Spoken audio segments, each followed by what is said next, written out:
Hello, I wanted to talk to you today about leadership. I believe that we are all leaders. Some of us are leaders in the business world, and others are leaders at home or in our community.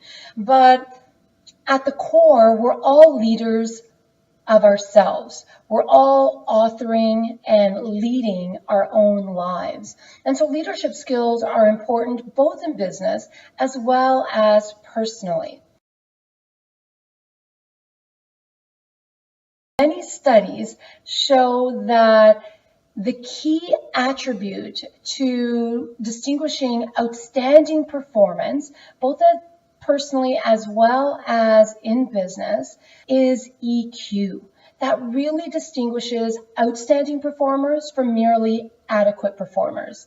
Now, a gentleman by the name of Daniel Goleman, in his book Primal Leadership, talks a lot about leadership EQ in business. And his studies have shown that EQ is actually 2 times as important as IQ or technical skills for the job. Technical skills and IQ, there's almost like a minimum that you need to get the job. And over and beyond that, really what makes the difference is EQ. So what is EQ anyway? In his book, Primal Leadership, he speaks to 5 main attributes. The first 3, which he suggests are the most important, are self-awareness, empathy, and social skill. The other 2 are self-regulation and motivation.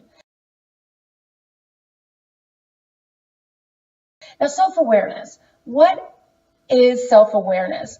Self-awareness is understanding your emotions, your drives, your beliefs, all of those things that sometimes just happen. Self-awareness has us really try, firstly, to be aware of them, secondly, to understand them, and thirdly, to evaluate whether they are serving us and those around us in the way we want. Empathy.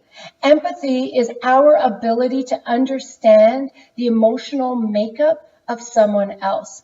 It's that part of us that has us feel sad when we're hearing a sad story. And even if we haven't experienced that exact situation ourselves, we understand and can empathize what the other person is going through. So it's kind of putting ourselves in their shoes. Social skills. Social skills is our ability to interact and connect with others. The beautiful thing about empathy and social skills is they actually increase as our self-awareness increases.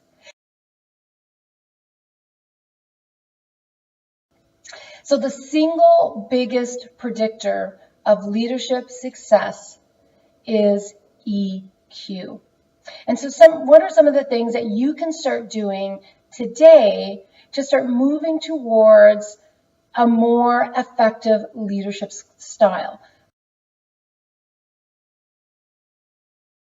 Number 1, get feedback. Now, this may feel a little uncomfortable, but the best way for you to get a picture of yourself is to ask other people for their honest opinion, for their honest take on both your strengths as well as the areas that you need to develop. Personality testing questionnaires can also be very helpful in this area.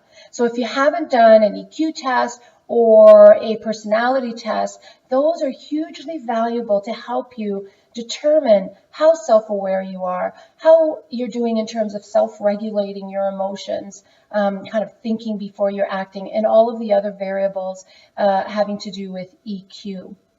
2, you need to reflect on your daily behavior. At the end of the day, you need to start looking back and looking at all of the behaviors that you presented and evaluating them as serving you well or not serving you well. If they're not working for you, then you need to try to start understanding what are some of the underlying beliefs, assumptions that have you behave in that way, and start working to try to modify that behavior. Lastly, analyze your interactions. Look back at all of your interactions that day. Were they positive or negative? If they were negative, you really need to become honest with yourself and look at how you contributed to that negative interaction, how you could have acted differently, portrayed a different energy, shown up differently, that would have changed that whole interaction. 3 things to start today to start enhancing your leadership skills at home as well as in business.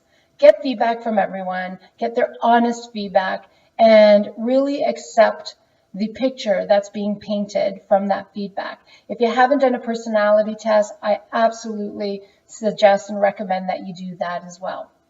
At the end of the day, reflect on your behavior. What behaviors did you demonstrate that were serving you, and which behaviors were you demonstrating that were not serving you or your team or those around you? For those, dig deeper to understand the underlying beliefs and assumptions that had you behave that way.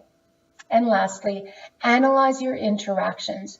Your interactions are a great way to determine your EQ levels. If your interactions are really negative, there's likely areas for improvement in EQ. On the other hand, if you've got great interactions, you're likely doing pretty well when it comes to EQ. So that's it for me. Have a great day. See you next week.